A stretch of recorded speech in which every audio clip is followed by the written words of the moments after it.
Oke, keputus ya.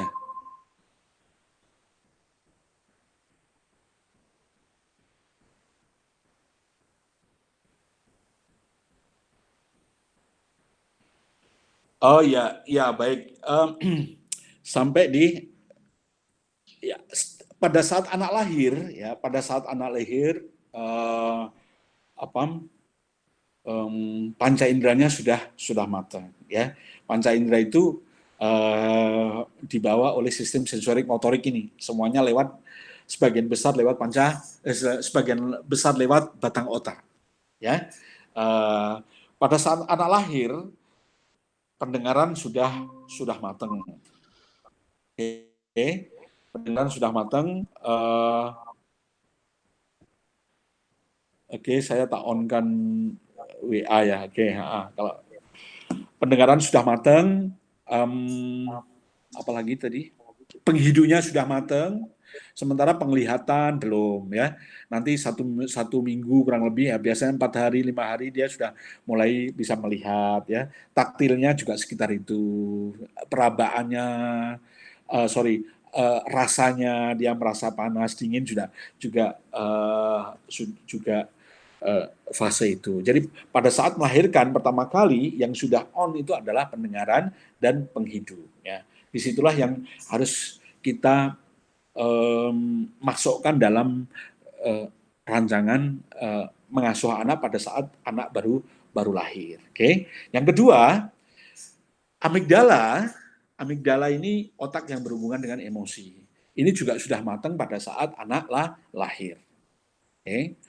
Ini berhubungan dengan otak emosi. Jadi Bunda kalau melihat bagian-bagian otak ini cara belajarnya adalah yang tadi, misalnya anak baru lahir ini batang otaknya sama amigdalanya sudah matang, gitu ya. Maka kalau batang otaknya hubungannya dengan sensorik motorik, dengan gerak, gitu ya, gerak-gerak sederhana dia, misalnya anak kalau kalau menangis kerencal-kerencal itu normal berarti ya. Kalau pas kerencal-kerencal ya perhatikan simetris atau tidak, itu berarti normal ya. Gitu ya. Maka maka program pengasuhannya harus harus bertumbuh pada situ ya. Kalau pakai contohnya misalnya anak-anak itu biasanya pakai stakin ya gitu ya. Jangan sampai mengurangi aktivitas geraknya. Stakinnya jangan kenceng-kenceng itu ada itu ya, biar biar dia gerakannya bebas. Kalau gerakannya bebas berarti batang otaknya bisa terangsang dengan baik. Amigdalanya pun demikian. Amigdala berhubungan dengan emosi. Jadi pada saat anak lahir, Anda harus siap dengan suasana emosi yang kondusif, yang disukai oleh amigdala. Suasana emosi yang disukai oleh amigdala itu suasana nyaman, yang membuat amigdala dingin. Okay. Yang amigdala aslinya dia nggak suka yang panas. Kalau panas segera didinginkan, ya. Kalau amigdalanya normal, gitu ya, sehat. Kalau panas segera didinginkan. Artinya apa? Kalau amigdala panas itu ketika kita cemas itu panas, segera didinginkan. Ya, kita punya upaya untuk bisa segera didinginkan. Amigdalanya marah itu panas. Anda marah, amigdala panas. Anda cemas, amigdala panas. Anda sedih, amigdala panas. Gitu ya. Maka uh, untuk anak-anak yang baru lahir itu, Anda harus bisa menyediakan emosi di sekitar anak-anak yang kondisinya kondusif. Karena cara belajar anak apapun, termasuk emosi, itu mencontohi lingkungannya, ya. So dalam perencanaan mengasuh anak, um, yang berhubungan dengan amigdala ini harus kita mulai pada saat anak sudah lahir. Oke, okay. Di apa? Di Rapo ada satu lembaran yang saya bagikan itu ya, rencana aktivitas pengasuhan otak anak. Di situ ada apa namanya, ada kolom-kolomnya, gitu ya. Sesudah sesi hari ini teman-teman harus bisa membuat perencanaan itu. Ya nanti saya pandu, nanti saya bimbing ininya. Ya. Oke, saya lanjutin lagi ya tentang tumbuh kembang ini. Yang kedua adalah yang berikutnya adalah cerebellum. Cerebellum itu nama lainnya otak kecil. Kalau amigdala tadi otak emosi, sensorik motorik itu bagian otak gerak. Oke. Cerebellum itu otak kecil yang berfungsi sebagai gerak keseimbangan. Gerak seimbang, gerak koordinasi. Gerak koordinasi itu gerakannya rapi, langkahnya rapi. Bukan langkah pertamanya misalnya 30 cm, langkah keduanya 50 cm, langkah ketiganya lompat, bukan gitu, itu kalau itu kerjaan batang otak plus bagian dari motorik sensorik yang ada di dalam otak plus batang otak yang awal, gitu ya. Kalau sebelum rapi cara jalannya, ya, seimbang cara jalannya. Nah, termasuk latihan-latihan sebelum itu adalah menjaga keseimbangan, jalannya rapi, ya, gitu ya. Sebelum ini otak yang sudah tumbuh mulai 4 sampai 6 tahun. Jadi di era anak-anak di era sekitar 4 sampai 6 tahun, khususnya 6 tahun ya, teman-teman harus mulai konsentrasi menambah lagi konsentrasi pengasuhannya yang pertama hanya sensorik motorik, yang kedua hanya amigdala, sekarang yang tambah yang ketiga cerebellum berhubungan dengan gerak.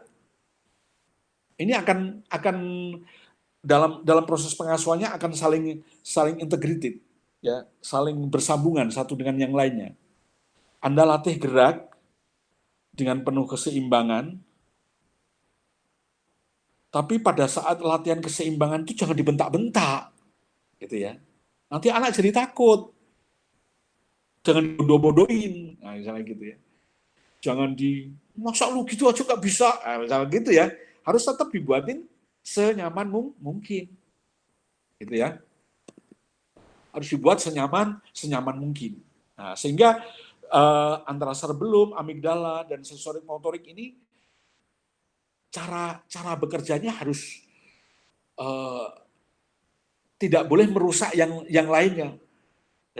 Misalnya Anda rangsang sensorik pendengarannya. Cara merangsangnya dengan bentak-bentak suara keras. Oh, gimana wah kayak gitu ya.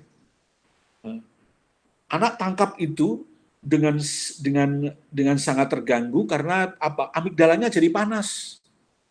Maka boleh jadi ketika Anda bersuara keras seperti itu, boleh jadi anak jadi nggak nyaman. Coba ini nanti dalam perjalanannya juga anak akan ngecek ya. Ada orang ngomongnya keras, tapi mulutnya tersenyum. Ada kan gitu kan. Ngomongnya keras tapi sambil tersenyum gitu ya.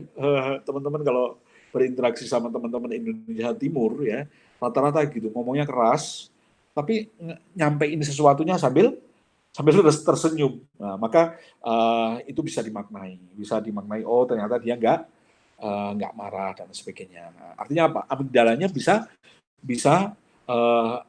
mendeteksi kondisi itu. Cuma dalam pengasuhan awal teman-teman harus bisa menyiapkan pengasuhan yang amigdalanya oke, sensorik motoriknya oke, cerebellumnya oke. Nah, kalau cerebellum Anda mengasuh, Anda latih anak-anak itu ya, Anda latih anak-anak kira-kira kalau 6 bulan dia sudah bisa duduk, sudah mulai merangkak itu.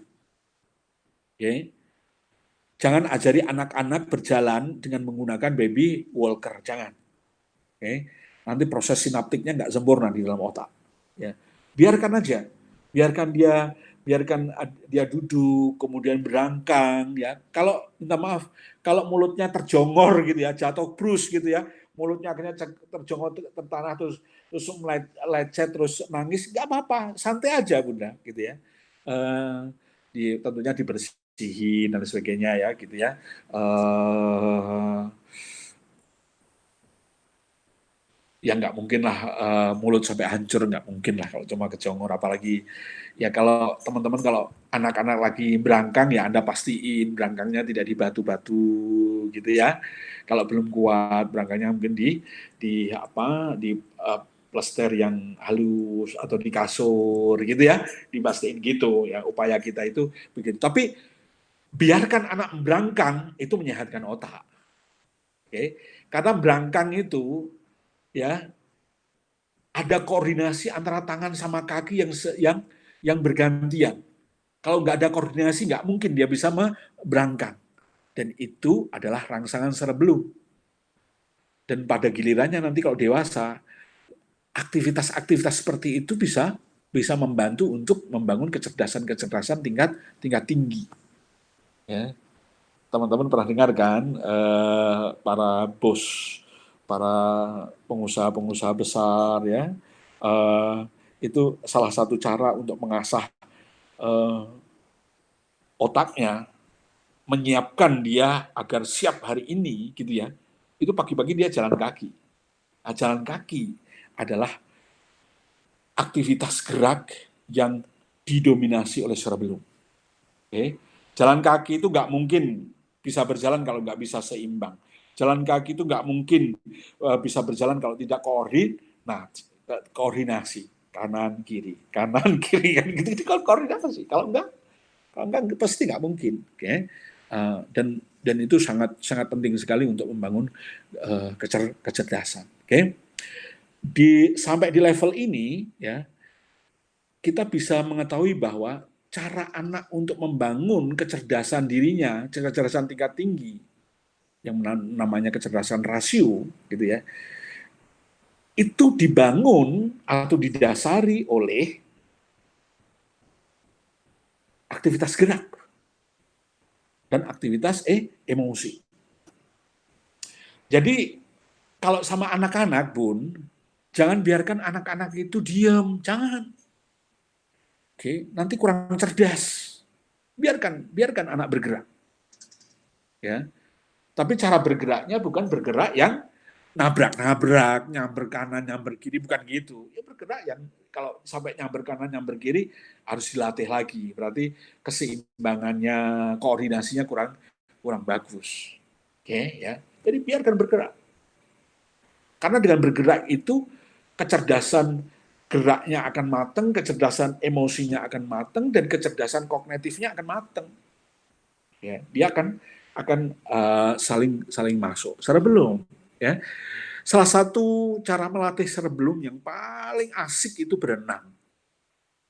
Oke, berenang dan berenang, ya. Yang lainnya bisa jalan kaki, naik sepeda, treadmill, bisa ya gitu ya. Tapi berenang itu sangat luar biasa. Bersyukur kalau teman-teman punya kolam renang di dalam rumah ya. Karena selama COVID-19 ini tidak ada kolam renang yang terbuka ya. Dibuka untuk umum belum ada gitu ya. Baik ya. Terus kemudian berikutnya adalah Broca ya. Broca dan Wernicke. Ini usianya mulai berkembang. Broca sama Wernicke itu istilah lainnya adalah otak bahasa. Oke. Kalau sensorik motorik tadi bagian dari otak gerak, otak sebetulnya lebih daripada itu ya. Terutama yang kita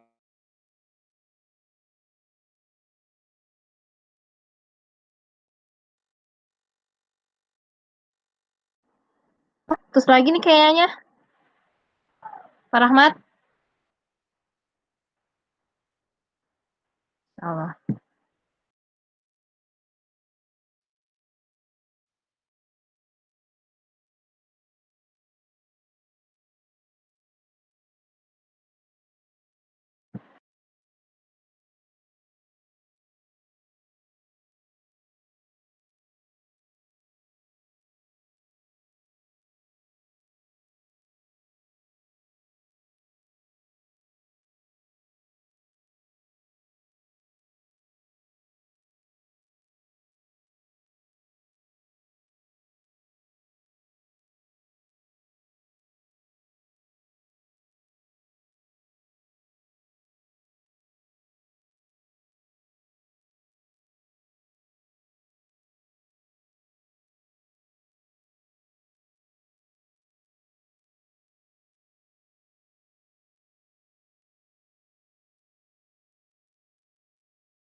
Oke, mulai lagi ya. Oke, kita mulai lagi.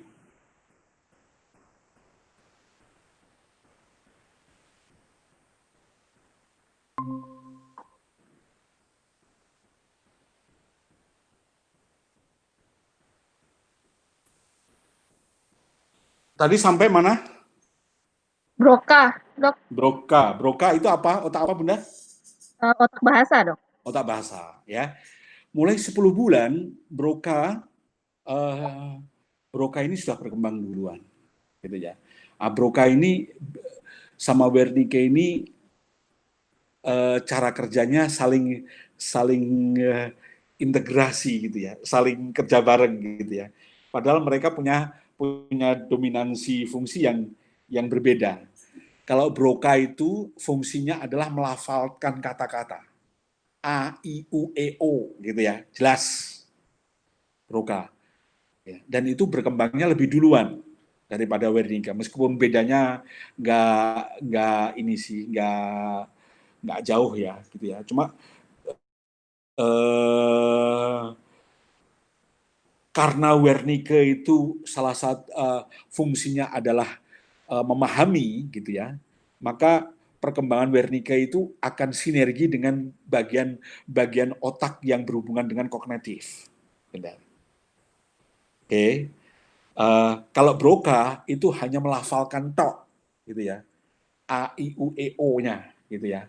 Maka teman-teman kalau mengajari anak-anak usia 10 bulan itu mulai 10 bulan apa namanya? 11 bulan, 12 bulan gitu ya. Itu A I U E O-nya harus jelas gitu. Makan harus makan, bukan mamam gitu ya. Harus makan ya. Minum harus minum ya. Bukan apa yang lainnya ya dipelo-pelokan gitu, bukan gitu ya. Sampaikan meskipun anak menyampaikannya belum jelas, kita menyampaikan anak harus dengan jelas ya. Karena untuk mengasah si Broca. Nah, Wernicke ini nanti berikutnya. Wernicke mulai tahun berikutnya mulai paham, oh ini namanya mama, ini namanya papa, gitu ya. Pahamnya pemahamannya masih sangat terbatas. Belum tahu mama itu apa perannya, siapa perannya untuk apa, ya hubungan denganku seperti apa belum sampai tahu situ. Yang penting tahu kalau ini itu mama, ini itu papa, gitu ya. Terus dia ya akhirnya menyebuti, teman-teman mulai latih dengan nama benda-benda yang ada di sekitar anak, yang anak bisa akses secara indrawi, ya. Ini sudah mulai peran peran sensorik ini, indrawi. Jadi matanya dia bisa melihat, telinganya bisa melihat. Kalau perlu dia bisa merabanya dia gitu. Kalau perlu bisa menciumnya dia. Kalau perlu pun bisa merasakannya. Gitu ya. Cara melatih cara melatih apa untuk mengenali lingkungan sekitarnya. Dan karena kita programnya adalah program apa namanya bahasa, maka maka latihannya program bahasa khususnya Broca ya, maka latihannya harus vokalnya harus jelas, gitu ya. Makan bukan mamam, gitu ya. Eh, Mandi bukan didi, bukan gitu ya. Gitu ya. Terus dijelaskan terus apa dilatih penjelasannya.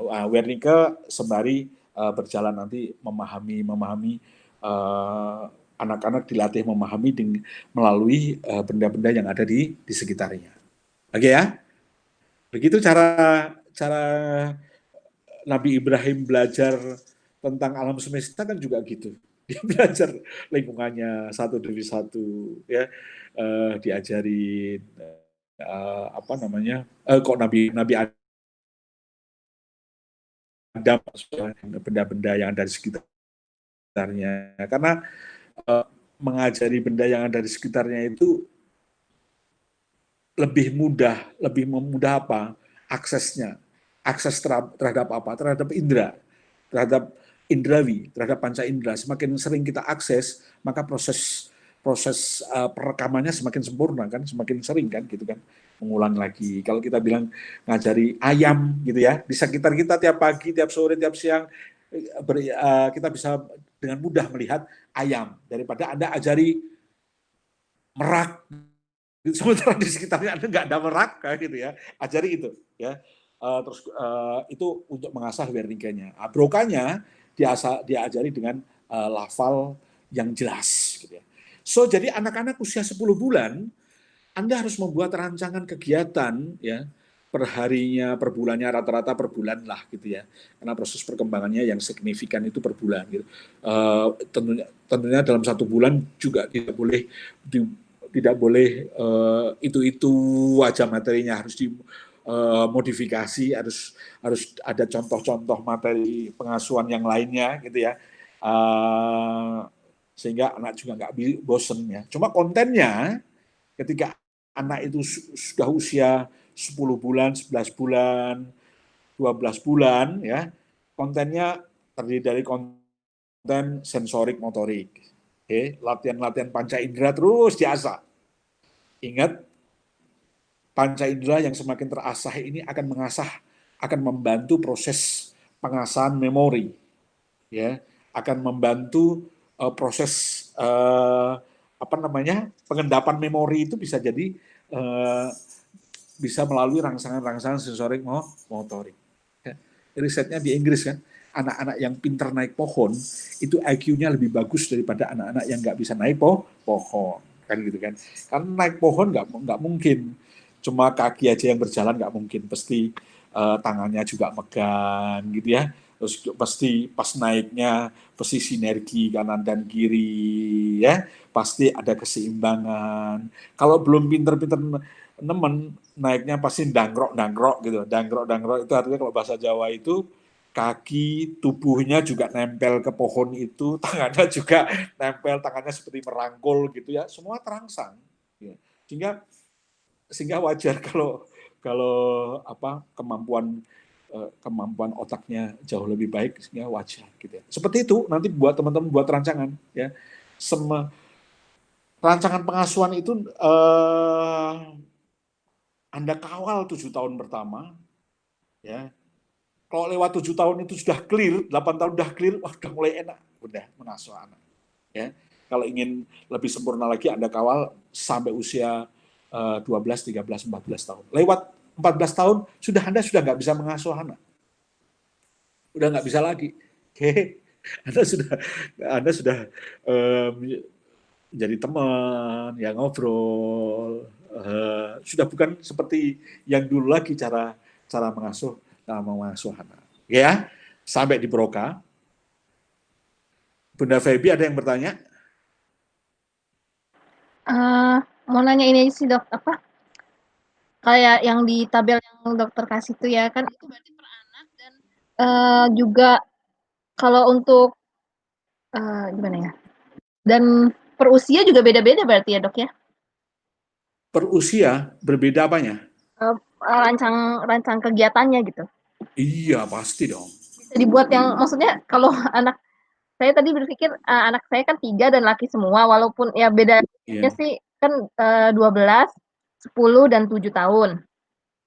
Iya. Yang untuk 7 tahun ini memang sih dia kan kayak diambang gitu ya dok, Iya. ya.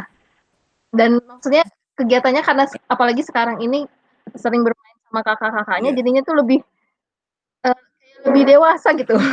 Kadang-kadang jadi bisa ngikutin Iya. gitu kegiatan kakaknya. Nah, Enggak. apa misalnya saya buat rancangan kegiatannya itu bisa disamain aja di antara mereka bertiga atau perlu dibuat sendiri-sendiri aja ya? Kalau kontennya sama, misalnya kakaknya usia berapa? Yang pertama 12, yang kedua Ya, 10, dan yang yang 10 ketiga lah, katakanlah yang 10 ya. Yang 10 dia pasti juga mendapatkan materi-materi pelajaran yang materi-materi pengasuhan yang berhubungan dengan otak yang dimiliki oleh anak usia 7 tahun. Oke kan? oh iya. Cuman mungkin harus dibedakan tingkat kesulitannya, Bun. Oh ya. Jadi kalau biar sinapnya bertambah gitu ya. Kalau untuk kakak yang ini bisa, kalau adik yang ini dulu, nah, gitu ya. Nanti kalau ini sudah bisa, adik nanti ikuti levelnya kakak, nah, gitu ya. Jadi meskipun kontennya atau karakternya itu sama, misalnya karakter gerak gitu ya, Ya.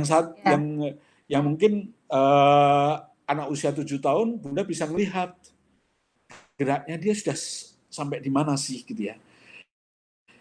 Gerak koordinatifnya bagus enggak, Oke. keseimbangannya bagus enggak. Sementara kakak mungkin keseimbangannya sudah bagus, misalnya seperti itu ya, misalnya ya, Bunda harus ngejar dulu yang sudah tertinggal ini gitu ya. Jadi dalam beberapa hal bisa sama kontennya, dalam beberapa hal bisa dibedain ya, dibedain terutama yang berhubungan dengan apa namanya tingkat kesulitan.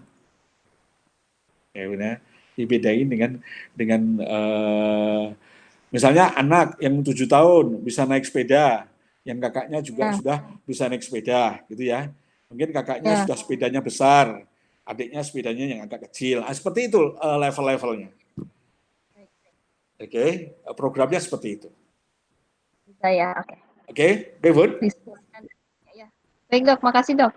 Iya, kita lanjut ya. Oke, kita lanjut.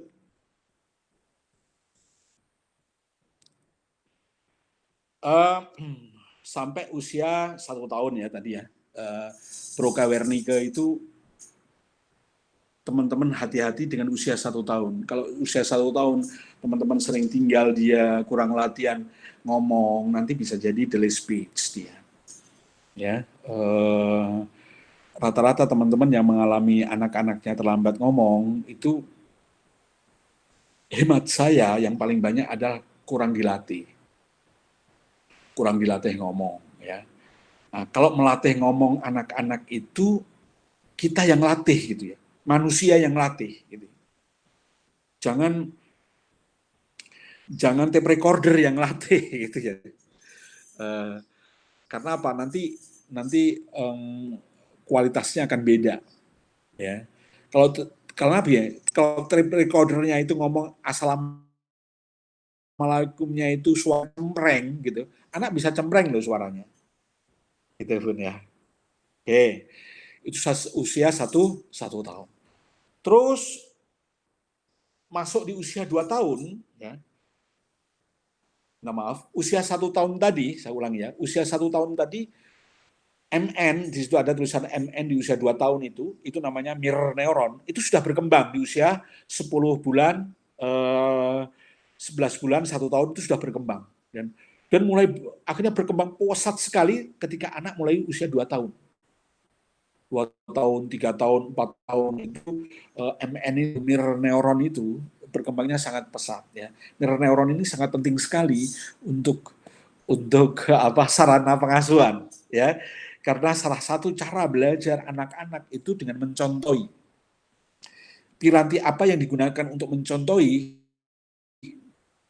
Piranti neuron yang memiliki fungsi spesifik ini. Memiliki fungsi spesifik yakni apa namanya? Fungsi cermin. Maka disebut dengan mirror ya. Cermin. Artinya apa? Anak itu cara belajar adalah mencontohi. Ya. Cara bunda ngomong, ya cara ayahnya ngomong, cara ayahnya bersikap, mengambil keputusan, ya itu semua di copy paste oleh anak-anak. Terutama anak-anak usia 2 tahun, 3 tahun, 4 tahun udah. Maka hati-hati ketika kita punya anak di era itu, ya, karena karakternya di era 2, 3, 4 tahun itu akan ke bawah terus tuh, ya.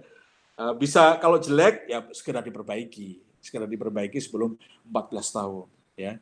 Kalau sudah lewat 14 tahun agak susah karena apa? Karena sudah ada konsep diri, sudah ada keyakinan diri.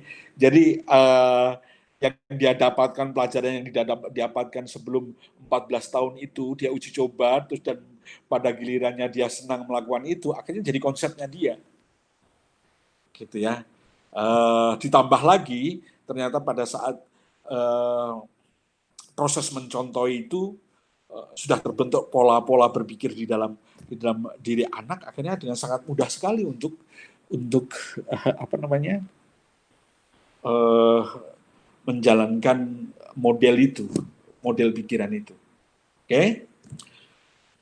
Di usia 2 tahun, mirror neuron itu pesat sekali. Jadi teman-teman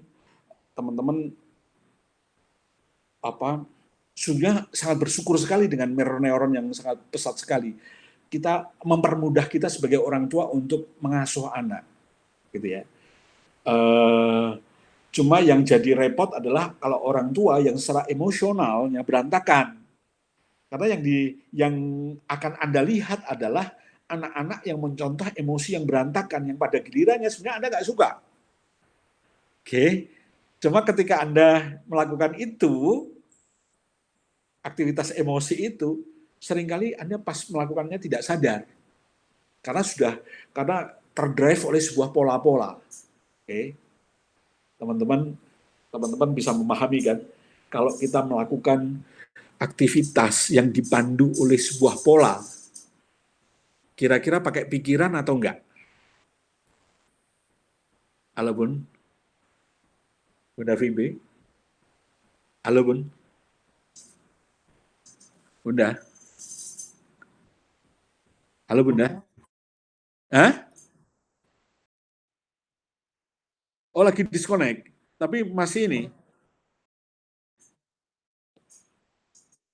Terus mati lagi beliau atau gimana?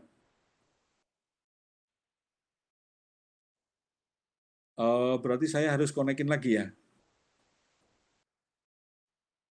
Oh,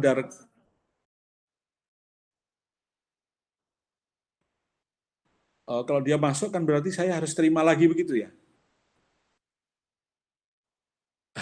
Iya. Oke. Eh, baik. Eh, Coba nanti kalau sudah masuk, Bang Rahmat nyampein ya. Nanti saya tak keluar lagi. Oke. Oke, selanjutnya ya, mirror neuron ini sekali lagi salah satu cara untuk apa untuk mendidik anak, untuk mengasuh anak. Maka kita masukkan mirror neuron ini dalam bagian dari piranti untuk mengasuh anak, gitu ya. Banyak tips bagaimana cara menurun, nanti kita kembali lagi ya. Yang berikutnya adalah lobus parietal. Dia mulai mateng, mulai kita bisa latih, mulai kita bisa asah ketika anak usia 2 tahun. Salah satu fungsi utama lobus parietal itu adalah membangun imajinasi.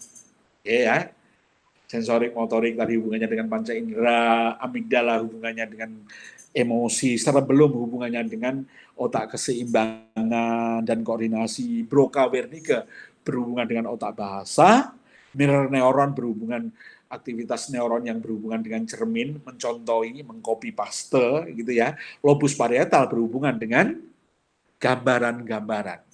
Gitu ya. Jadi teman-teman ketika anak sudah mulai usia 2 tahun ya, aktivitas pengasuhan harus ada konten menghayal gitu ya, permainan menghayal, membuat mainan-mainan bangunan yang menurut khayalannya dia gimana gitu ya.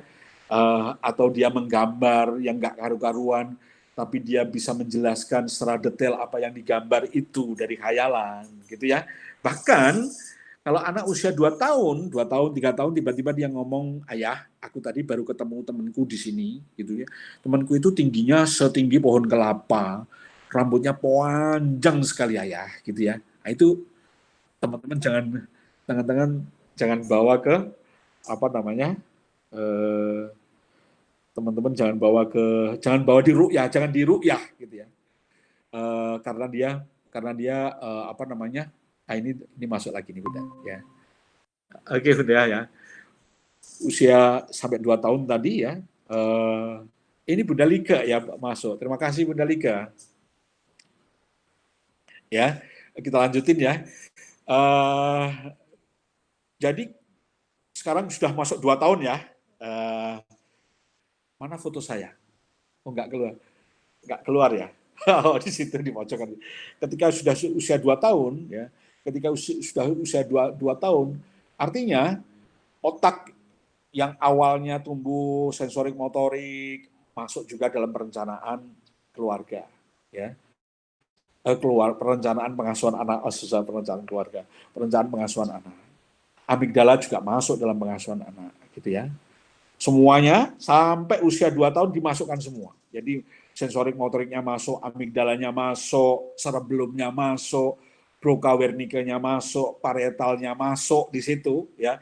Mirror neuronnya masuk, itu semuanya menjadi sebuah perencanaan pengasuhan. Tentunya amigdala di usia anak yang 1 tahun dengan amigdala di usia yang 2 tahun tentunya berbeda tentunya, ya. Disitulah kita sinergikan, ya. Anak kalau teman-teman membuat jembatan keledai pada beberapa otak ini gampang sekali ya. Kalau sensorik motorik hubungannya dengan panca indera, oke. Amigdala hubungannya dengan emosi, oke. Cerebellum hubungannya dengan aktivitas keseimbangan sama koordinasi, oke. Jadi sebut aja otak keseimbangan dan koordinasi boleh kalau lupa cerebellumnya, gitu ya. Yang berikutnya adalah otak bahasa. Kalau nyebutin broca wernicke sulit, nyampein aja otak bahasa, gitu ya. Terus ketika masuk 10 yang tadi bersama otak bahasa tadi, di situ juga ada otak fungsi neuron namanya mirror neuron, ya. Disebut juga otak cermin, ya. Otak cermin gitu aja kalau. Terus kemudian masuk ke 2 tahun ada otak parietal yang fungsinya adalah imajinasi, ya. Sebut aja otak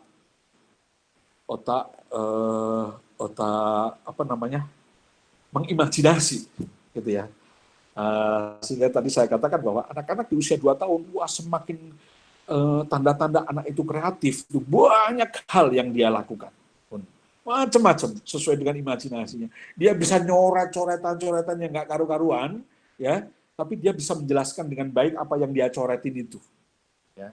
Bahkan kalau anak usia 2 sampai 3 tahun mengatakan sama bunda-bunda, aku tadi ketemu sama temanku di sini, temanku itu tingginya 1 pohon kelapa yang tinggi itu, rambutnya gondrong gitu ya. Anda jangan bawa di ru'yah, karena dia tidak kemasukan setan. Oke? Karena dia otaknya di parietal sini, ya, di daerah parietal sini, ini saya ada di daerah parietal sini, itu berkembangnya sangat pesat sekali. Maka pengasuhan di anak-anak di usia 2 tahun itu, teman-teman harus masukkan aktivitas-aktivitas yang berhubungan dengan menghayal. Mainan-mainan yang khayalan. Saya dulu paling seneng mainan terbang-terbangan, terbang di angkasa, gitu ya, sama anak, gitu ya, naik di atas bantal guling, gitu ya, naik sama-sama, yuk terbang lurus di atas, gitu ya. Buatlah permainan seperti itu, ya. Dan kadang-kadang kalau anak parietalnya bagus, ya, dia banyak sekali ide, gitu ya. Dia melakukan apa saja, gitu ya. Teman-teman, kalau teman-teman punya anak seusia 2, 3 tahun, 4 tahun, dia melakukan seperti itu, ya, biarkan, yang penting bagus. Okay. Bahkan kalau sekarang anaknya bunda usia 7 tahun, 8 tahun, 9 tahun, 10 tahun, juga apalagi di era COVID ini, ya, dia membuat apa saja, itu tandanya dia bisa bisa menjaga keseimbangan di dalam otaknya, ya. Kalau nggak gitu dia bosen, gitu ya. Semakin dia kreatif, semakin otaknya semakin bagus. Oke ya. Masuk di lobus parietal usia 2 tahun. Usia 3 tahun, Bunda, 3 tahun setengah, sekitar itu ya. Basal ganglianya sudah mulai matang. Maka ketika anak usia 3 tahun, 3 tahun setengah, maka Anda kawal dengan baik kebiasaan-kebiasaan yang rutin. kebiasaan-kebiasaan yang berulang. Oke, ya tentunya yang baik tentunya ya. Dan hati-hati dengan kebiasaan-kebiasaan yang berulang yang jelek, ya. Karena dia akan terekam, akan tercengkeram dengan sangat sempurna. Benar. Untuk merubah itu kalau ini sangat sulit gitu ya. Maka teman-teman biasakan anak-anak usia 3 tahun, 3 tahun setengah, 4 tahun melakukan kebiasaan-kebiasaan yang baik gitu ya. Caranya melakukan kebiasaan yang baik, gunakan mirror neuron sebagai fasilitas untuk dirangsang, untuk diasuh. Artinya gini, Anda menginginkan anak Anda rajin ke masjid, maka biasa Anda ke masjid. Nanti kan anak rajin ke masjid. Nah, gitu ya. Terutama pada saat anak-anak usia 3 sampai 4 tahun. Berikan contoh, nanti kan rajin ke masjid. Oke? Seperti itu. Ada contoh-contoh yang lain ya. Ini salah satu contoh yang itu. Atau contoh-contoh yang lain. Anda memberikan contoh anak Anda biar rajin belajar, gitu ya. Rajinlah belajar Anda. Jam-jam tertentu Anda baca buku, gitu ya. Buatlah perpustakaan-perpustakaan yang sederhana di rumah, yang apa dengan perpustakaan itu akan bisa menambahkan kecintaan Anda kepada buku. Nanti Anda akan welcome dengan berbagai buku, dan itu tidak mempersulit dia. Artinya mempermudah anak untuk rajin belajar, diantaranya seperti itu. Ya, Bun? Oke, usia 3,5 tahun hipotalamusnya, ini otak yang berhubungan dengan hormonal, ya, hormonal, lapar, haus, termasuk seksual.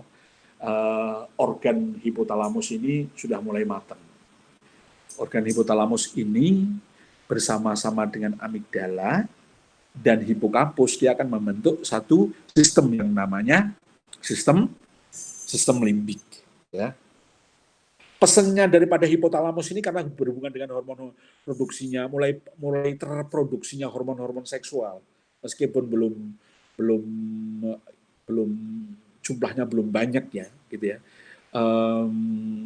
Hormon-hormon ini akan mempertegas, akan menguatkan ya, kelamin perempuan, kelamin laki-laki akan menguatkan, semakin sempurna proses alat kelamin itu. Gitu ya, fungsinya untuk itu, salah satunya untuk menampung. Cuma ini ada catatan yang harus kita perhatikan pada saat anak hipotalamusnya mulai berkembang, mulai kita bisa asuh ya, usia 3,5 tahun ya. Apa itu? Kegiatan suami istri kita ya, biasanya kita memiliki anak usia 3,5 tahun, anak hampir bisa dipastikan sering tidur dengan kita ya, nggak tidur dengan ayahnya, mungkin tidur dengan ibunya kan gitu kan. Maka kalau ayah sama bunda, suami sama istri yang ingin melakukan sesuatu ya untuk kebutuhan suami istri ya, pada saat anak usia 3,5 tahun itu jangan melakukan itu di dekat anak.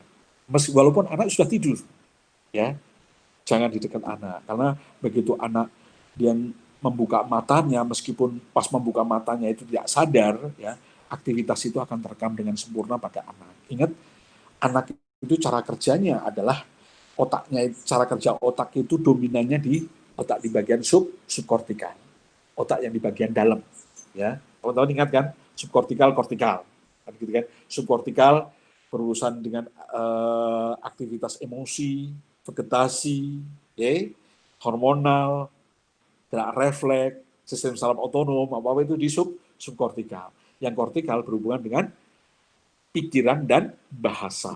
Hati-hati, maka hipotalamus adalah bagian otak yang ada di subkortikal. Nah, ini ketika otak anak di subkortikalnya lagi dominan-dominannya, maka stimulus-stimulus yang berhubungan dengan aktivitas subkortikal ini amat sangat mudah dia rekam dengan sempurna, gitu ya. Maka dari itu ada anak-anak yang usianya 4 tahun, 5 tahun, ini permainannya, ayo kita bermain bapak-bapakan, ibu-ibuan, kan gitu kan ya. Ini gawat sekali kalau ada rekaman-rekaman yang tidak tidak belum waktunya. Oke. Usia 4 tahun, otak hipokampus anak sudah mulai berkembang. Si pus-pus, kalau hipotalamus panggilannya mus-mus, kalau hipokampus panggilannya pus-pus. Oke, usia 4 tahun dia berkembang. Temannya yang satu lagi namanya Lala, gitu ya. Usia yang ketika lahir dia sudah matang. Hipokampus ini bagian otak yang nantinya membackup aktivitas-aktivitas kognitif.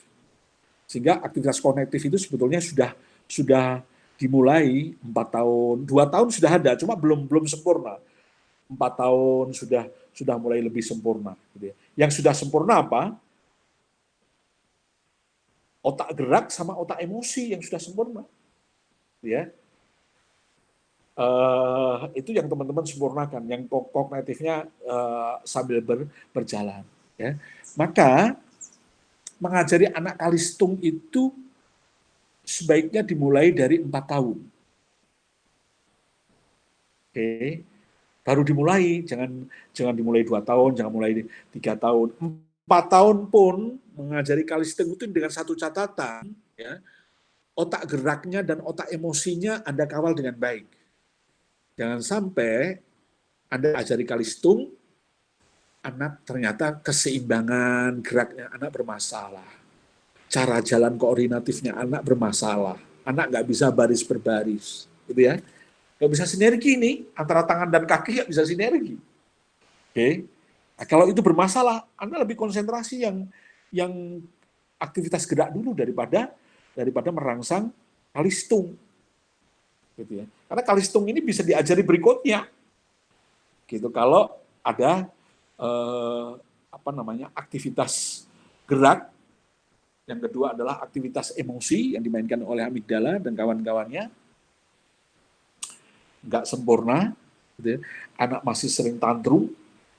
Usia 4 tahun itu idealnya stop tantrumnya sudah turun banget. Kalau toh masih ada dikit, nanti ada riset terkini yang masih bisa mentolerir sampai usia 5 tahun.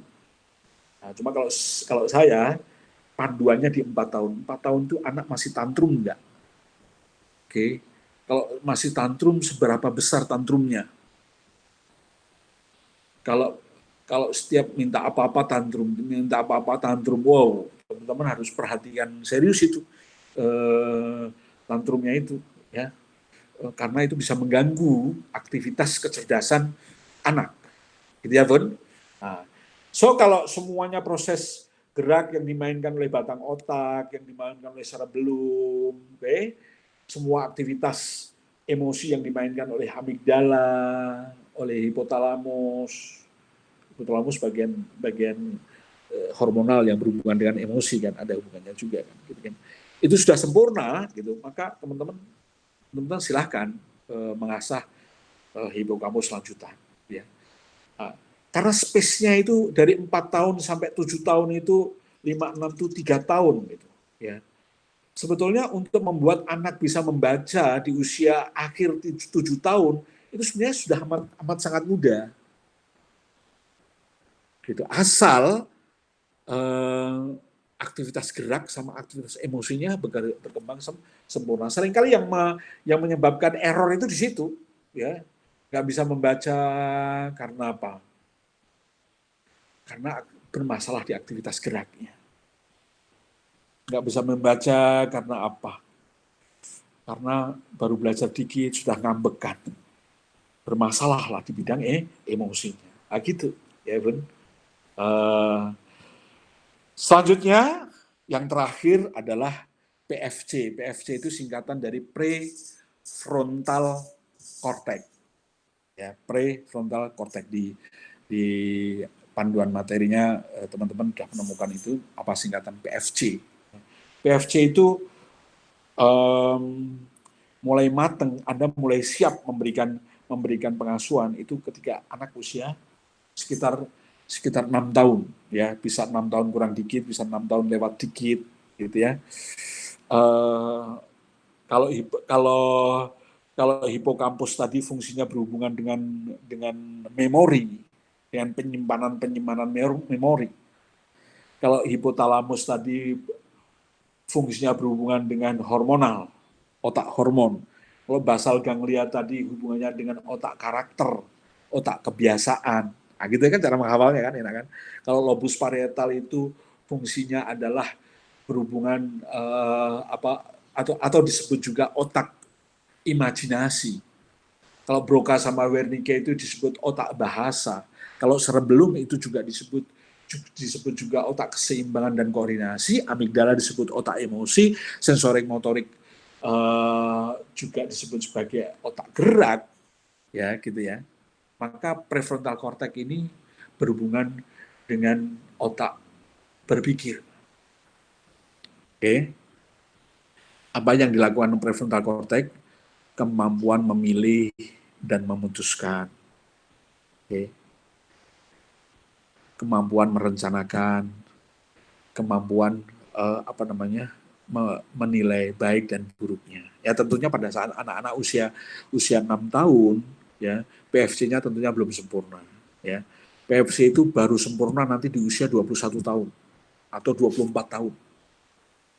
Cuma pada saat PFC di usia 6 tahun itu, ya PFC-nya sudah tumbuh dan berkembang dan sudah siap distimulasi, ya kurang lebih sekitar 90% lah. 90% di usia 12, 13, 14 tahun, PFC itu sudah matangnya sudah 95%. Nanti 100% baru usia 21. Maka melatih anak-anak, misalnya untuk memilih dan memutuskan itu, cara melatihnya gimana? Dengan cara dicontohin. Ya, jadi Bunda kalau memilih sesuatu gitu ya, apalagi yang berhubungan dengan kebutuhan anak, libatkan tuh anak memilih. Oke. Kalau anak nggak bisa memilih, itu salah satu tanda jangan-jangan kita ini otoriter sebagai orang tua. Sehingga anak takut memilih. Oke, maka berikan kebebasan anak memilih.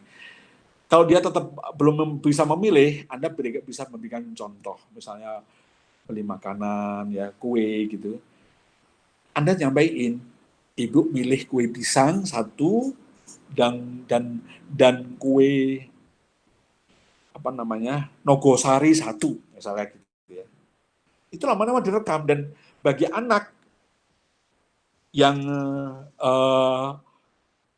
memiliki bonding yang bagus pada ibunya, memiliki kedekatan secara emosional pada ibunya, maka cara ibunya memilih itu jadi referensinya.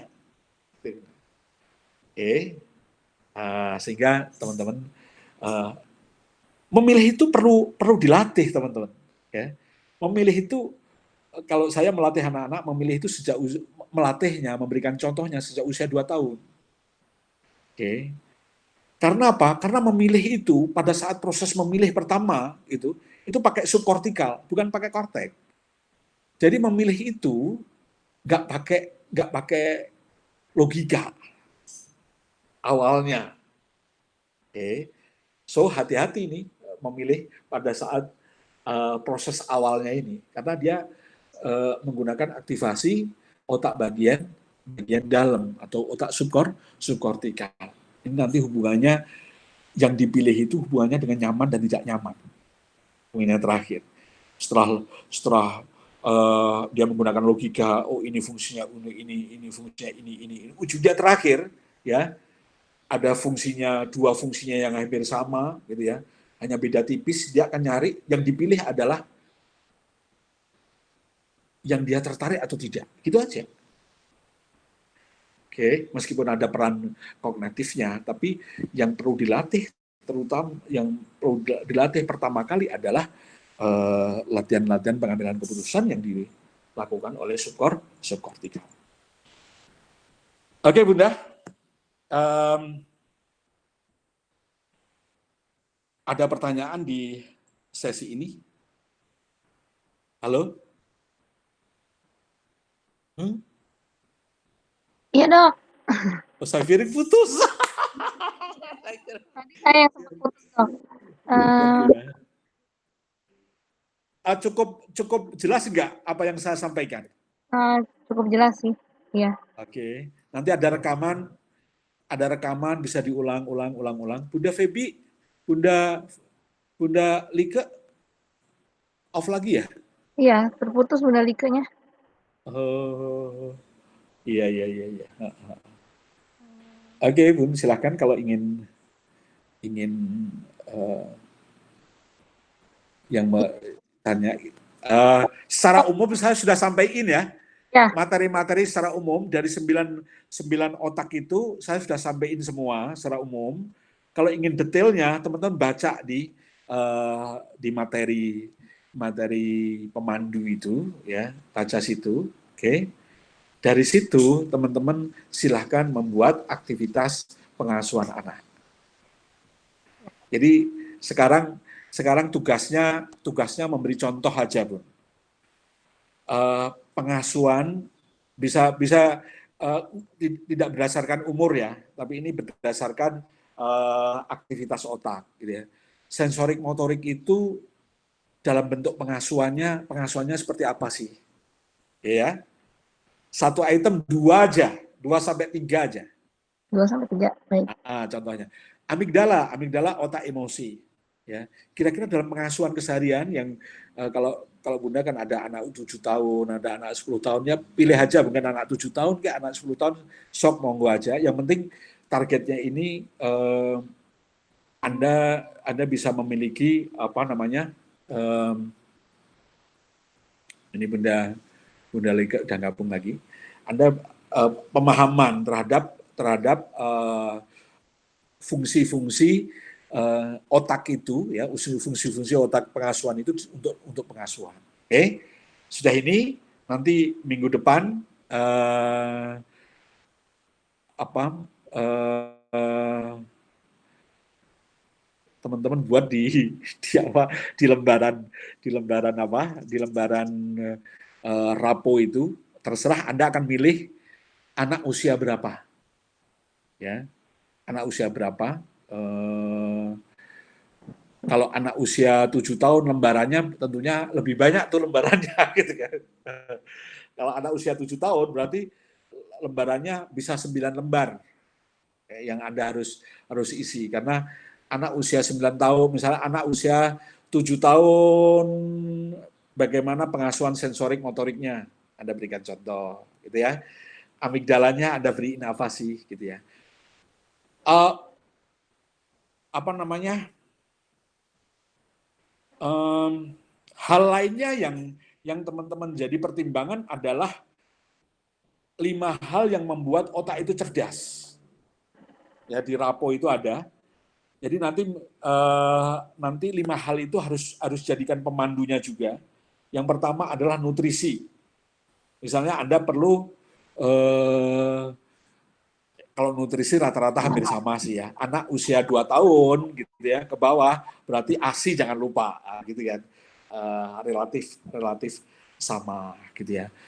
Terus misalnya anak usia 2 tahun yang Anda rangsang adalah sensorik motorik, anak usia 2 tahun ya.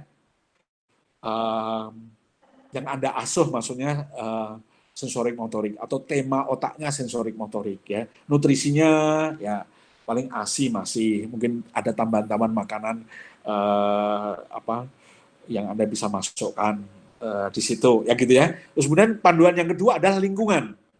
Lingkungan seperti apa yang bagus untuk anak usia 2 tahun. Yang bisa merangsang otak yang sekarang sudah hadir itu. Ya, yang bisa merangsang otak sensorik, otak sensorik motorik, otak amigdala, otak cerebellum, otak Broca wernicke, otak parietal lobe. Nah, gitu ya. Kira-kira lingkungan seperti apa? Oke. Yang paling dulu kalau saya membuat itu per lembar, Bun. Anak usia 2 tahun berarti punya berapa lembar ya? Sensorik motorik, amigdala, apalagi cerebellum, Broca wernicke, mirror neuron, sama si namanya lobus parietal. Ada 6 lembar. 6 lembar itu biasanya saya gunakan untuk coret-coretan 1 bulan, cukup 1 bulan tambah ganti lagi. Sehingga anak-anak itu memiliki catatan aktivitas ketika dia sedang diasuh. Gitu ya, Bun? Eh, Anda bisa mengasuh anak sungguh ya, hanya 12, 13, 14 tahun. Lewat itu sudah nggak bisa. Kalau 12, 13, 14 tahun itu pengasuhannya Anda oke, Anda akan memetik hasilnya di atas 14 tahun.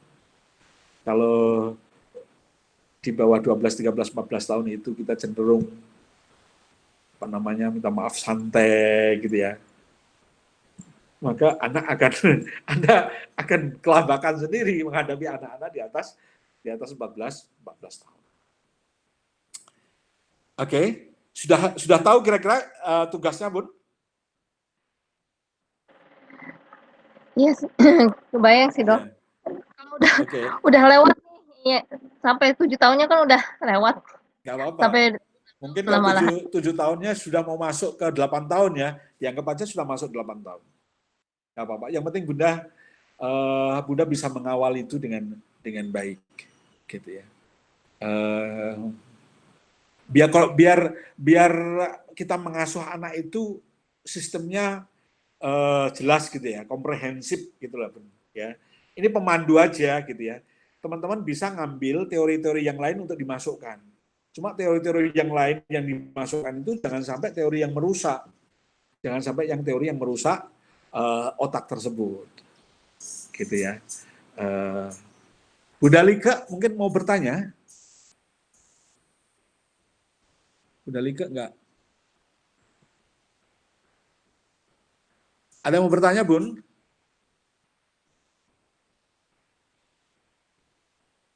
Lagi di luar ini rupanya Budalika. Kalau ingin bertanya silakan ya. Tugas kali ini Oh adalah iya, Dok, maaf ya. tadi lupa buka mikrofon ininya. Oh Dok, ya, tadi yang masalah ya. kan tidak boleh di dekat anak meskipun tidur gitu ya, Dok ya. Oh, yang tiga Meskipun setengah anak itu tahun. tidur. Iya. Ya. Nah, kalau itu terjadi efeknya apakah dia merasa atau itu terekam ke dalam memori atau gimana, Dok? Iya. Soalnya Iya, kan Bun. kalau kita lihat kan maksudnya di lapangan ya, di masyarakat Iya. gitu kan banyak Iya. terjadi usia dini itu sudah responnya seperti itu. Apa itu pengaruh dari apa namanya, kejadian-kejadian seperti itu ya, Dok ya? Yang kita sadar gitu, Teman-teman orang ya, tua. teman-teman yang psikologi anak ada itu yang dari UI itu sempat meriset ya, potensi itu ada terutama pada keluarga yang keluarganya itu gini, dia ngontrak rumah, yang dikontrak itu kamar, gitu ya, gitu ya. Terutama keluarga-keluarga yang mengontrak per kamar ya. Kasus seperti itu cukup tinggi sehingga anak-anak bisa cenderung ke arah apa namanya, MBA gitu ya, married by accident, cenderung ke hamil sebelum menikah, atau ada kecelakaan di jalan, kecelakaan kehamilan maksudnya ya. Di antaranya seperti itu gitu ya.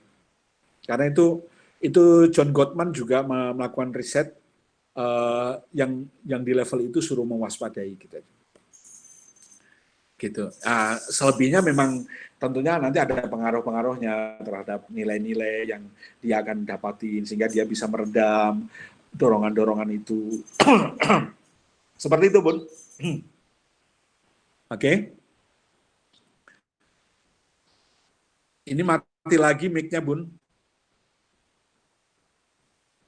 Bunda Like, mic-nya mati lagi.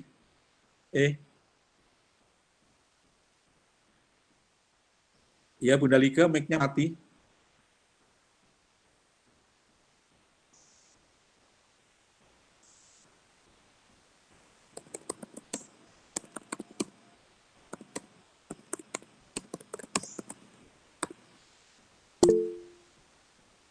Oke, silakan, Bun.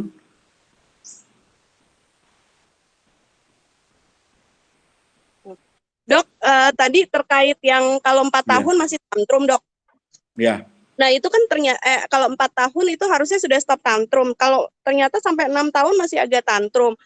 Nah, itu kan masih bisa diperbaiki ya, Dok ya, sampai bisa, masih bisa ya, Dok ya. Karena bisa. sepertinya masalah kurang perhatian sih. Aduh, saya bengkak gara-gara nggak tidur berapa hari lagi ngedit.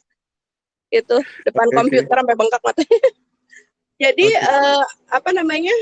eh, masih bisa ya, Dok ya, untuk Bisa.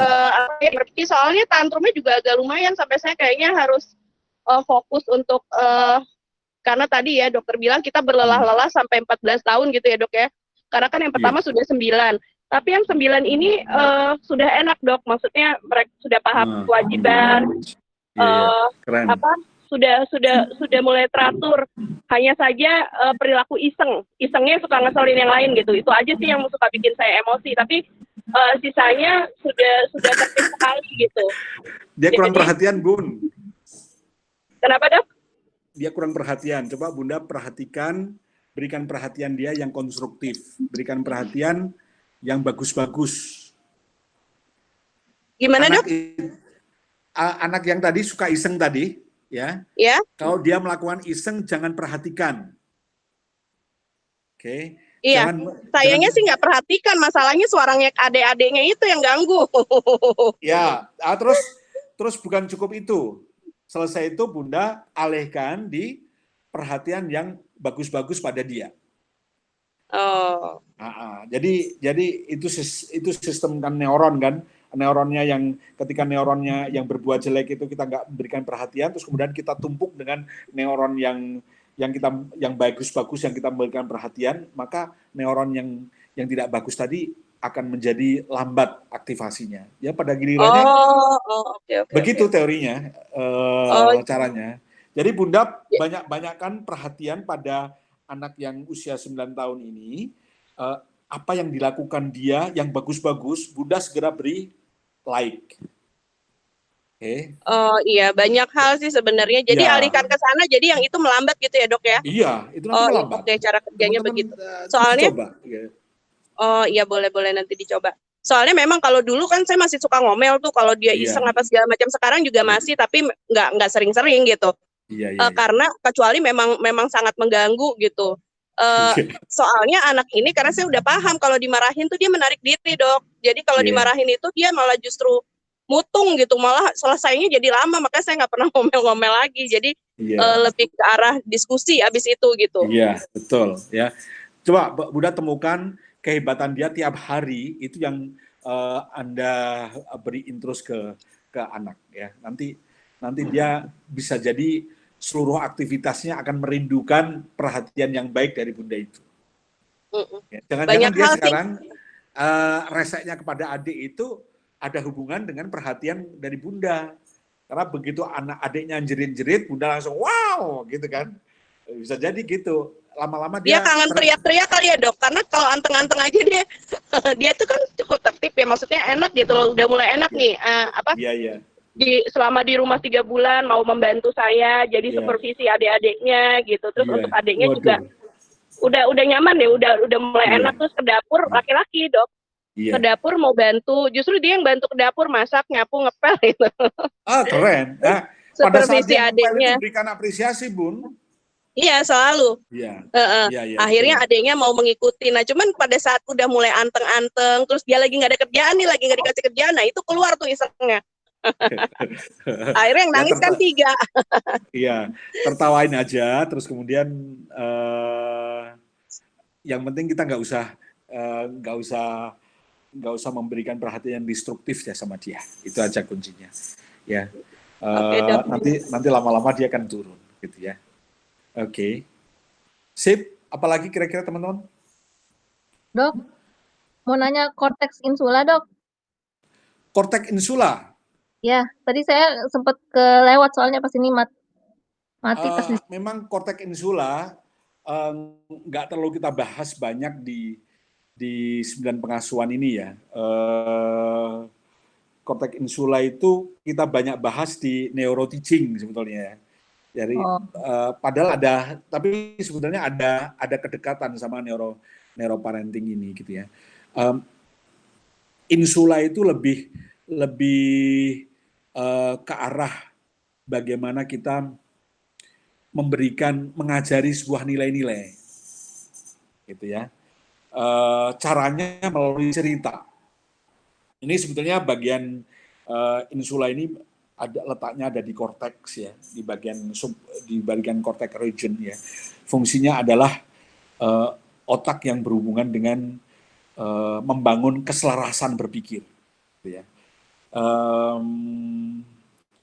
Kenapa saya nggak masukkan di sini biar nggak crowded aja sih sebetulnya ya.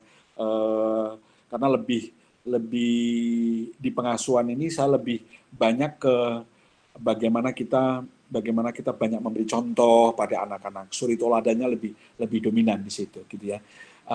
Cuma memang seyogianya teman-teman juga belajar nih insula. Cuma materinya yang inline di situ di neuroteaching ya. Cuma karena Bunda Eka Bunda Feby sudah bertanya ya.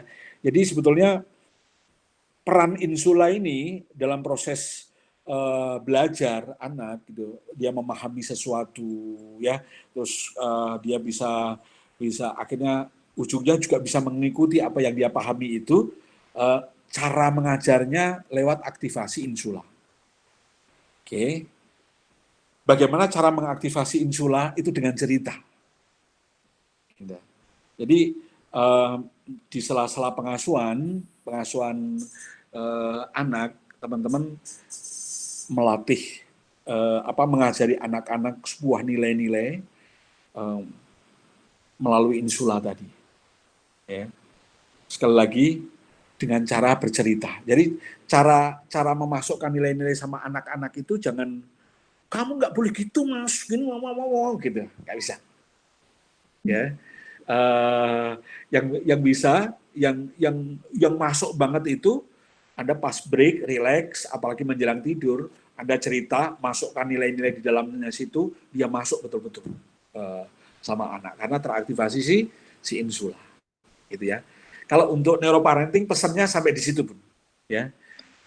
Insula ini luar biasa perannya ya, sampai di tingkat manajemen, leadership juga dia memerankan insula, bagaimana melakukan decision making ya. Anda bisa melakukan decision making secara cepat dan tepat, itu perlu aktivasi daripada insula ya. Untuk mengasuh teman-teman cukup merangsang insula dari sisi cerita. Buatlah bercerita, storytelling. Nah, teman-teman bisa ikut, yang begini biasanya saya pretelin, kita buat kuliah 2 jam, pakai Zoom, gitu Bunda. Yang kemarin kan judulnya kan storytelling dan kecerdasan anak, kan gitu kan. Karena melakukan storytelling itu ada syaratnya. Syaratnya adalah harus bisa menyentuh insula. Kalau sudah bisa menyentuh insula, itu juga ada syaratnya. Kapan insula bisa tersentuh, gitu ya. Bagaimana cara insula tersentuh? Amigdalanya tersentuh, basal ganglianya tersentuh, nukleus accumbensnya tersentuh, gitu ya. Prefrontal cortexnya tersentuh. Nah, sudah saya pelajari, sudah saya sampaikan semua di neuroparenting, gitu ya. Harus bisa menyentuh itu. Contoh misalnya ya Bunda, katakanlah ini sebuah buku ya, gitu ya. Ini gambar saya keluar ya. Saya berhenti dulu presentasi ya. Biar keluar. Oke. Gambar saya ini nampak ini kertas. Ya. Ya. Misalnya ini kertas, ini adalah buku. Sekarang kan banyak buku-buku cerita ya, gitu ya. Banyak buku cerita. Para orang tua sudah amat mudah untuk mendesain sebuah cerita, untuk merancang sebuah cerita, karena sudah banyak buku-buku cerita. Cuma cara memainkan buku cerita ini harus memenuhi standar insula, gitu ya. Anda jangan hanya sekedar membaca pada suatu hari, jangan gitu aja, gitu ya. Anda harus membaca dulu cerita ini, Anda pahamin, oke, emosinya Anda dapatin di situ, oke, suasananya cerita itu, ya, Anda harus dapatin di situ. Bagaimana pasukan gajah itu memasuki Ka'bah. Itu Anda sudah bisa bayangin tuh, gitu ya.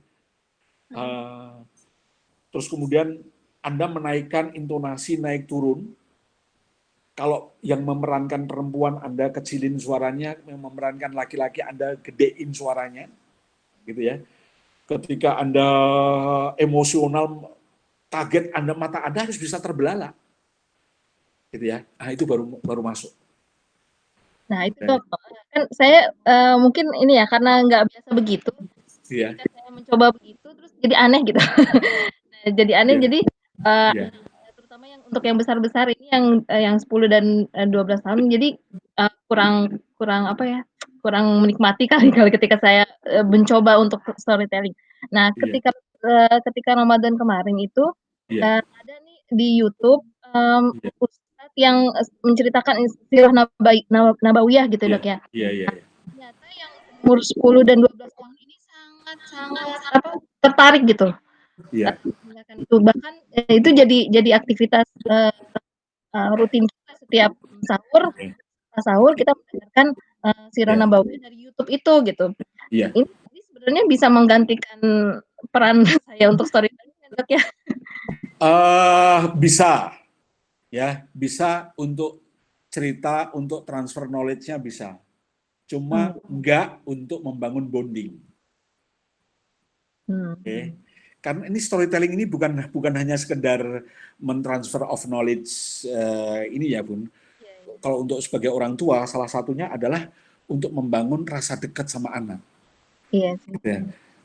Dari storytelling Anda bisa membangun emosi dengan anak, ya, karena hubungan anak dengan kita itu kan hubungannya kan ikatan di sistem limbik kan gitu kan. Terus kemudian lihat tuh anak ya, kalau dia sering dengar yang didengar di YouTube, lama-lama dia pasti ngefans sama yang bercerita itu. Oke kan? Pasti. Anda bayangkan Bun, kalau itu ngefansnya sama Bunda. Nah itu manfaat storytelling sampai di level itu karena aktivasi insula tadi. Nah, kalau sudah begitu Bun, akan muncul trust. Oke. Kalau sudah muncul trust Bun, Bunda mau nasihati apa anak itu ya denger banget Bun. Pokoknya Bunda jadi referensi deh. Ntar nanti kalau aku tak nanya Bunda dulu. Sampai gitu, Bun. Itu manfaatnya storytelling. Dasar banget storytelling itu. Karena storytelling itu kan dipakai di mana-mana kan. Jualan juga dipakai. Apa namanya?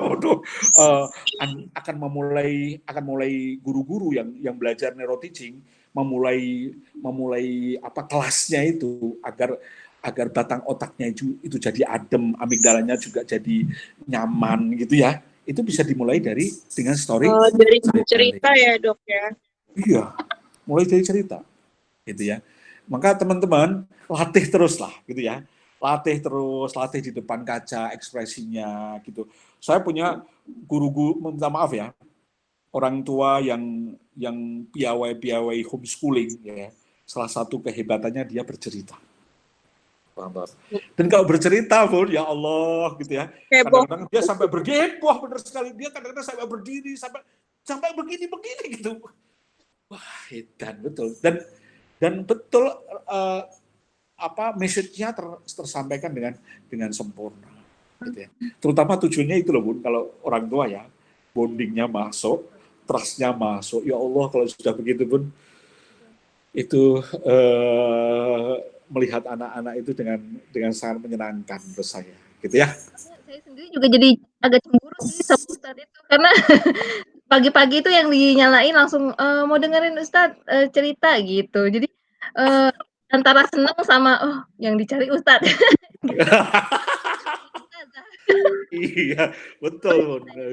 Coba di latihan, pasti bisa Bun, pasti bisa. Karena apa? Broca Wernicke-nya perempuan itu jauh lebih besar daripada laki-laki. Oke, maka perempuan itu lebih cerewet daripada laki-laki. Perempuan itu satu hari bisa 24.000 kalimat loh. Laki-laki hanya 9.000, 10.000, paling banter 12.000 gitu. Karena memang area Broca Wernicke-nya di sini memang lebih luas perempuan itu gitu ya. Terus yang kedua adalah sistem limbik, perempuan itu lebih volumenya lebih besar gitu ya. Sehingga ketika seorang perempuan menyampaikan sebuah cerita gitu ya, itu bumbunya itu luar biasa itu gitu ya. Artinya dia bisa bumbunya dalam arti gini, dia bisa mendekatkan ke anak dari sisi emosinya gitu ya, dengan sangat-sangat piawai gitu ya. Nah, cuma kalau laki-laki, kalau perempuan yang punya potensi itu nggak diasah, sementara laki-laki yang potensinya itu nggak punya seperti itu tapi diasah, ya otak memiliki kemampuan namanya neuroplasticity. Ya kadang-kadang banyak banyak bapak-bapak yang nggak piawai ya. Saya lihat pencerita di Pendongeng banyak Jakarta itu ya, laki-laki, Dok. teman-teman tuh pendongeng banyak laki-laki.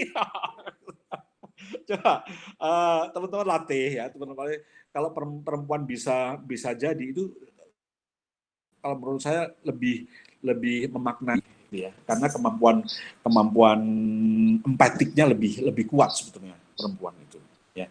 Cuma kalau lagi jengkel, kemampuan empatiknya itu tertutup sempurna gitu maksudnya. Itu aja. Dok, Baik, mau tanya kita satu lagi, Dok, sedikit aja, Dok. ya Kalau anak umur berapa ya? oke. Kalau anak masih ngompol, agak udah besar, itu kesalahan ada di bagian mana otak ya, Dok ya? Apakah dulu karena katanya apa namanya psikologi perkembangannya ada yang terlewat? Apakah betul, Dok? Iya, diantaranya kinestetik, diantaranya gerak. Coba dicek gerak-gerak motorik halusnya, Bunda. Motorik halusnya dicek. Ya, itu sebetulnya sistem nanti ada hubungannya dengan sistem kendali, gitu ya. Kalau pengalaman saya, terapinya di motorik halus, karena yang mengendalikan kencing itu adalah sistem saraf otonom. Motorik Gitu ya. halus seperti melukis gitu ya, Dok ya? Melukis, menyulam. Itu dia suka semua, Dok. Sudah oke. Menjahit. Ya, sudah oke. Kalau sudah, mulai usianya sekarang berapa, Bun? 8 tahun, Dok. Iya, kelepasannya nggak sering sih, Dok, tapi masih suka kelepasan gitu, Dok. Ya, tahap demi tahap, Bun. Memang harus tahap demi tahap. Terus jangan diledekin ya. Kalau pas kencing itu jangan diledekin, gitu ya. Latihannya bisa gini. Latihannya bisa dia pakai pampers, Bun. Jadi dia kalau tidur pakai pampers gitu. Terus kemudian mulai latihan. Mulai tidur jangan banyak minum. Oke. Begitu ada rasa ingin kencing ya, segera kencing gitu ya. Coba biasakan mulai kalau mau tidur usahakan kencing dulu. Gitu ya. Karena untuk irama anak-anak itu proses metabolismenya itu, kalau dia tidak punya kelainan metabolik ya, misalnya gangguan gula dan sebagainya, itu paling pagi baru bisa mengumpul, kumpulannya itu baru bisa nyodok piranti-piranti saraf yang membuat dia rasa kencing. Gitu. Sebetulnya itu latihannya di situ. Mudah-mudahan nggak ada apa-apa ya. Soalnya kan dia sekitar 3 kali, Dok, kalau pipis malam itu. Jadi saya satu udah bangunin pipis, yang kedua tengah malam saya bangunin, terus masih ada suka kelepasan kadang satu. Oh, gitu. Satu malam sampai 3 kali ya? Iya, tapi sempat satu malam juga enggak juga bisa, Dok. Tapi ada yang, maksudnya awal-awal kan akhirnya dulu kita gendong, rajin gitu. Sekarang kan udah gede banget, badannya gendut gitu kan. Jadi udah nggak kuat lagi untuk begitu. Paling saya bangunin. Kalau mau bangun, dia bangun malam. Udah bagus, tapi dalam 1 minggu tuh kadang-kadang masih suka ada gitu kelepasan sekali. Iya, nggak apa-apa, pelan-pelan, Bun. Tekniknya gini, Bun. Siang suruh banyak minum, kalau sudah malam suruh kurangi minum. Gitu ya. Ikhtiarnya gitu ya. Pelan-pelan. Insya Allah. Dicoba lagi. Ya. Kalau yang saya pikir tiap malam, gitu. Kalau tiap malam berarti agak perhatian kita lebih serius. Kalau begini mah, insya Allah pelan-pelan dia sudah hilang sendiri. Gitu ya. Ya, Dok. Makasih, Dok. Oke. Tapi pastikan nggak ada gula darah keluarga ya, Bun? Nggak ada sih. Nggak ada ya. Oke. Kalau itu sih sudah mana-mana sih. Baik, terima kasih Bang Rahmat, teman-teman ya. Bang Rahmat tetap ada rekaman, alhamdulillah ya. Kita satu kali lagi, tugasnya jangan lupa ya, tugasnya untuk menjalankan tugasnya itu teman-teman bisa langsung connect di WA di grup dengan langsung dengan saya ya. Nanti kita tiktakan membimbingnya. Terima kasih. Assalamualaikum warahmatullahi wabarakatuh. Waalaikumsalam warahmatullahi wabarakatuh. Nah, makasih dok. Terima kasih. Terima kasih Bang Bang.